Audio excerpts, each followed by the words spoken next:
Hi guys! Today I'm going to show you how to install an Apache2 Web server inside the Linux Ubuntu Server.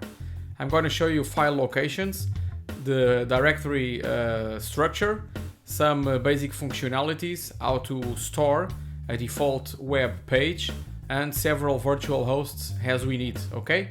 Let's do it!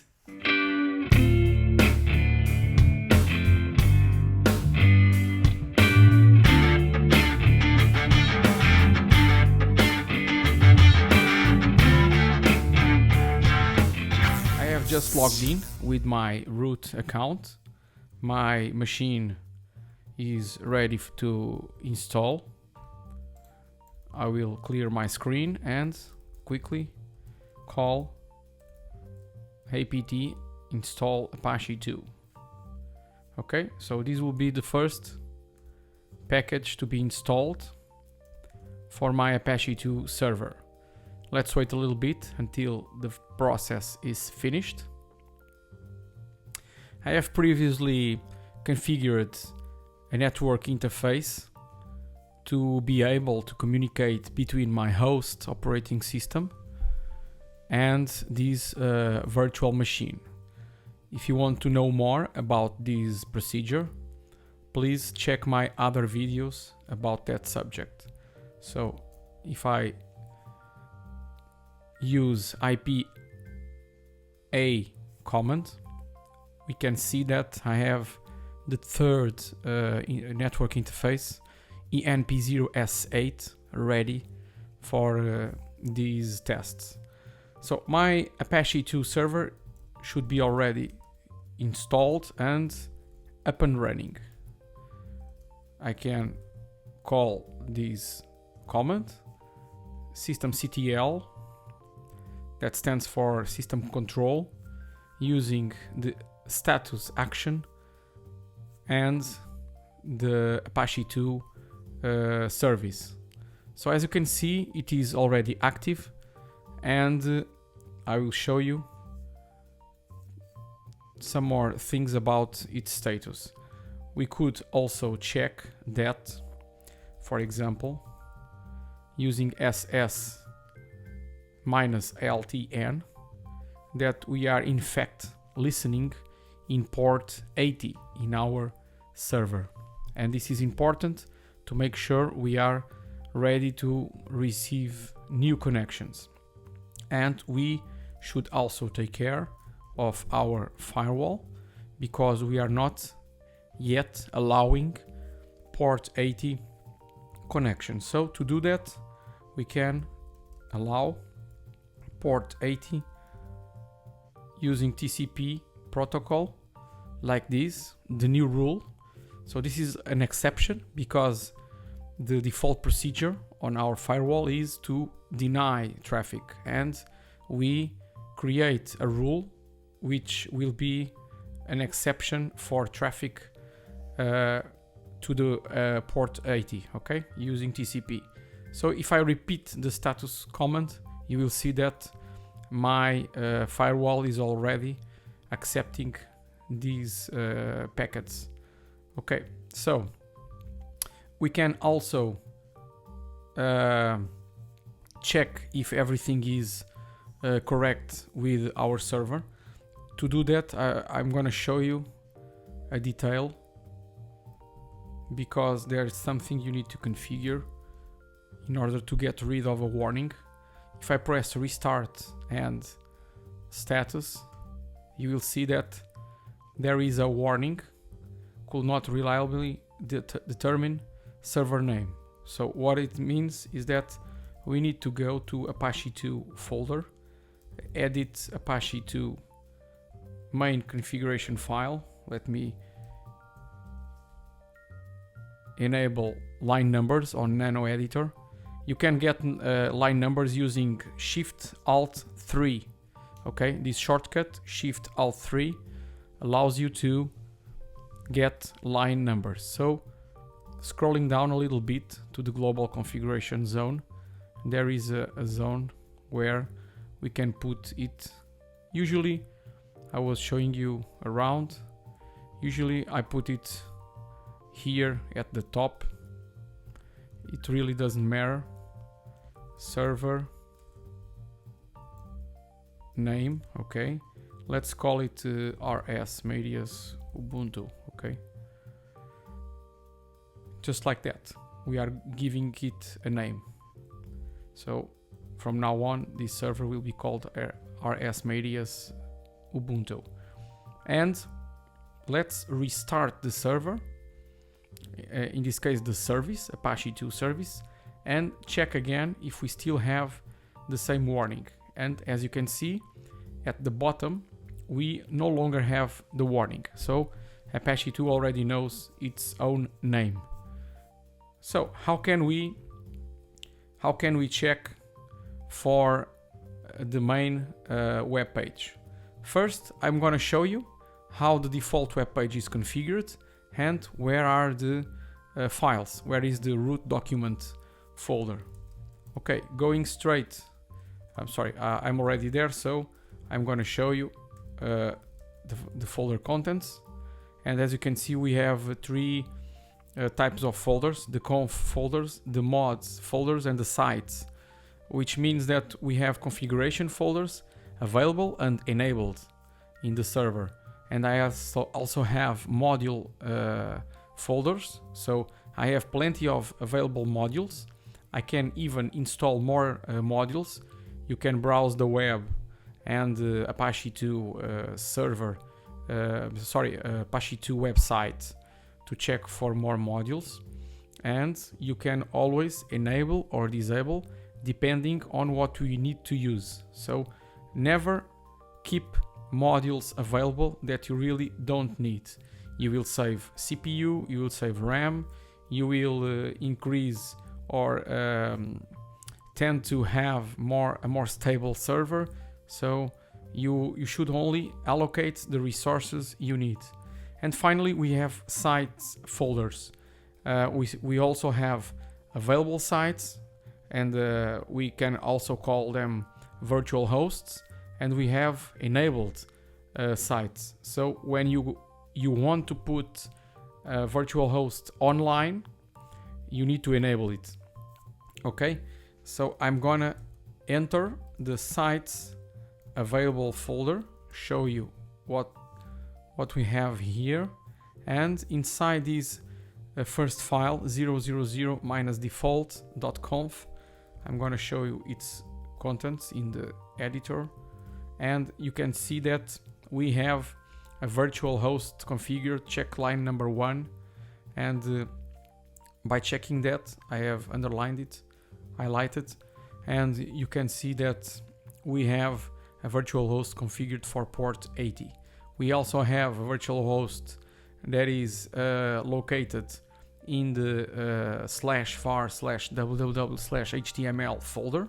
So this is where the files will be, the web files, the web content, and that's it. As simple as this. So let's exit the editor and let's go to the main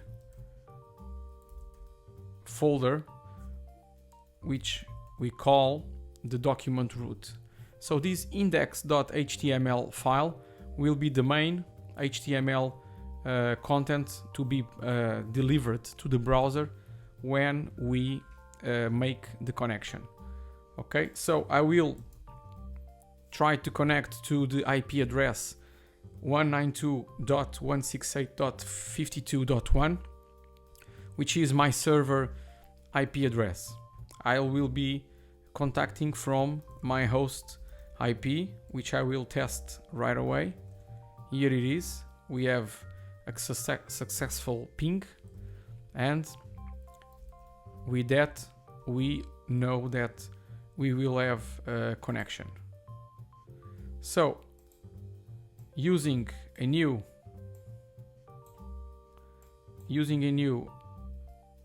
web page, let me grab a web page for you. Okay, here we have a browser. I will enter 192.168.52.1. Okay, and I press enter, and here we have. So the file you have just loaded is the index.html on the server. Okay, so this is the default web page for Apache2 Web Server. You have it available so you can make these quick tests. So now moving on, I want to enable PHP Content. So I want to install the lib Apache2 mod PHP and also the language itself, PHP. So by installing these two packages, I will enable web content created using PHP language. Let's wait a little bit until these two packages finish installing.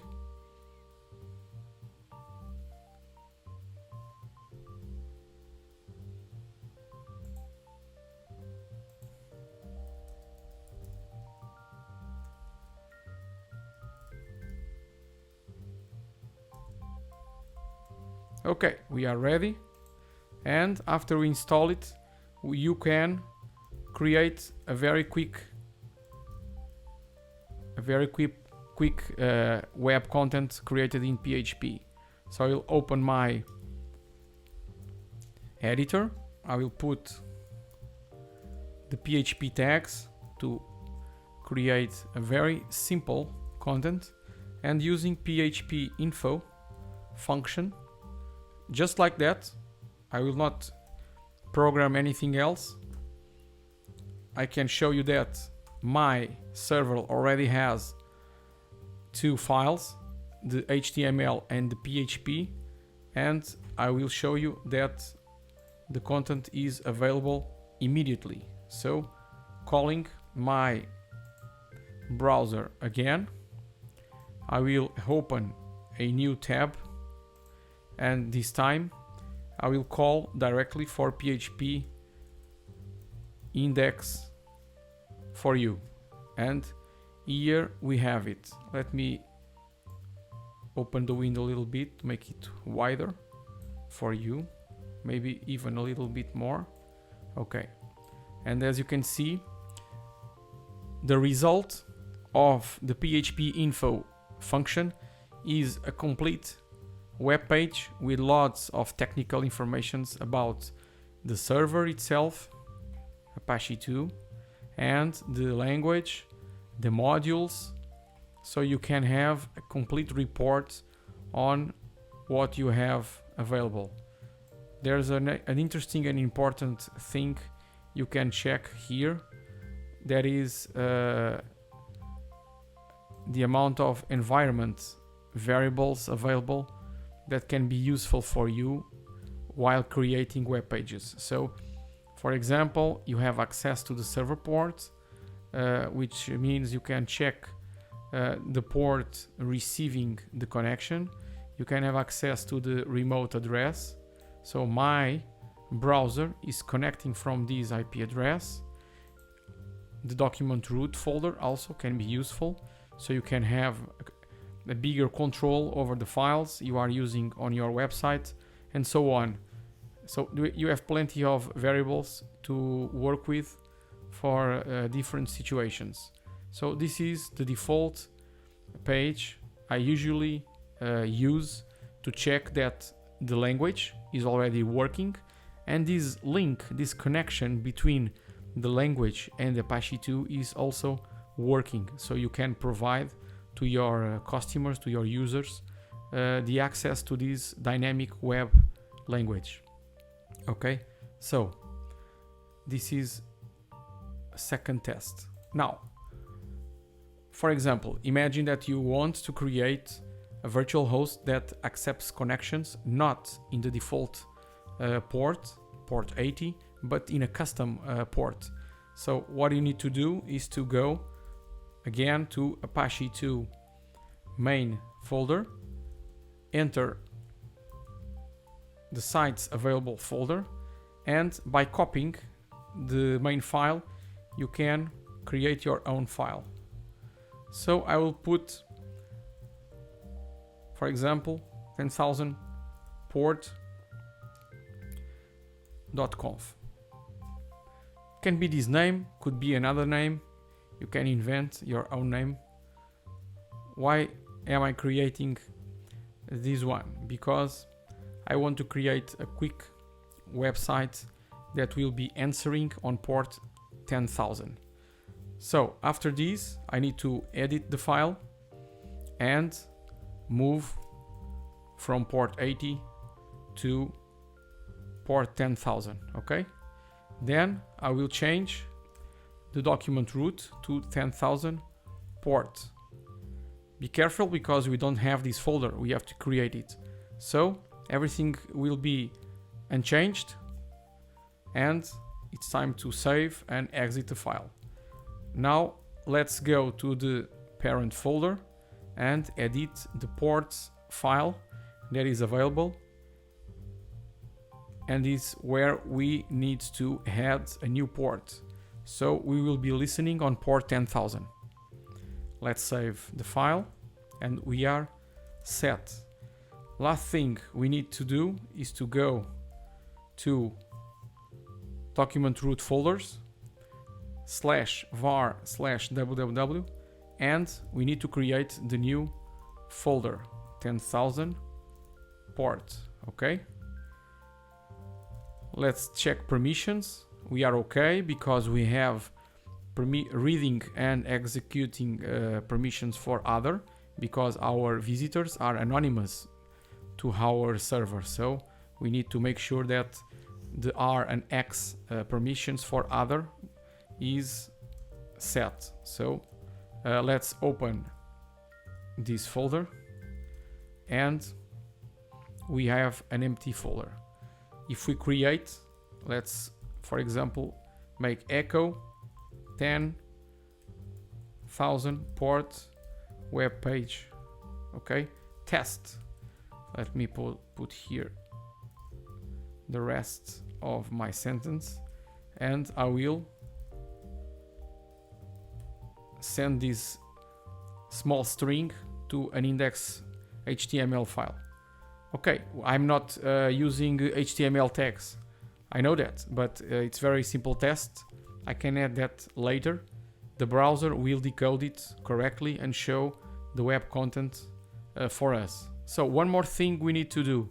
We need to allow port 10,000 on TCP protocol and check that everything is okay. Here we have, and last thing, we need to restart the server. Okay, so if the server is running like this, we check it, it means that everything is okay. You could also do this. Instead of status, if you want a short report, you can use is active. And if it says active, it means the same. It's running, okay? So one last test.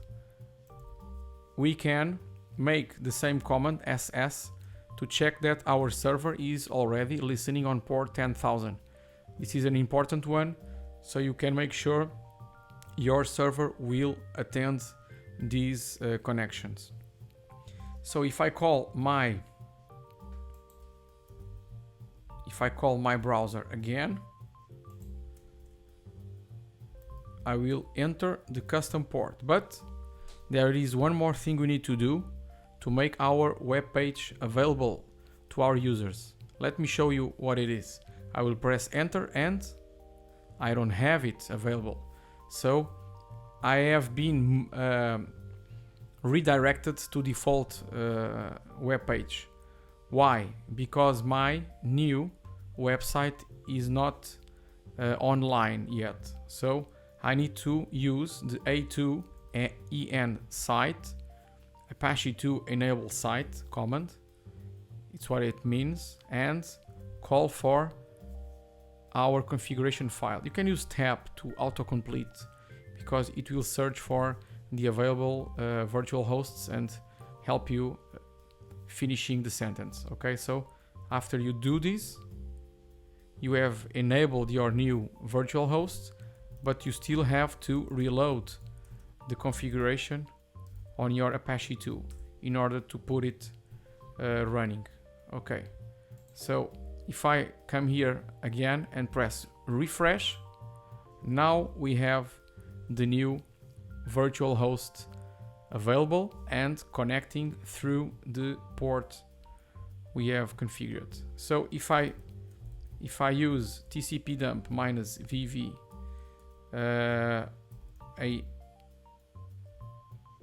for example minus I enp0s8 port 10,000, you will see that if I press refresh, I have web traffic getting into my server, the requests and the answers being delivered to my browser. So I got an error. It's not quite an error, it's a message that the website was not modified. So if I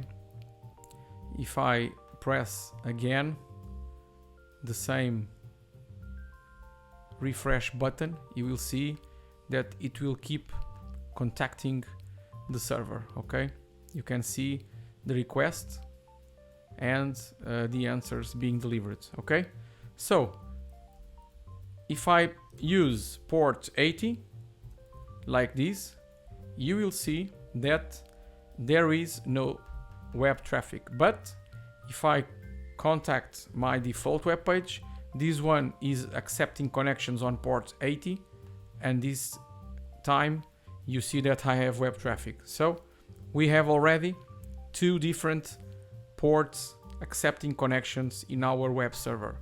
We have also PHP language being used, correctly installed and ready to be used, and we have also a known standard port accepting connections in our server. Okay, so I hope you enjoyed my video, and if you liked it, please press like button and subscribe my channel for more Apache 2 server contents and other contents. Okay, bye bye.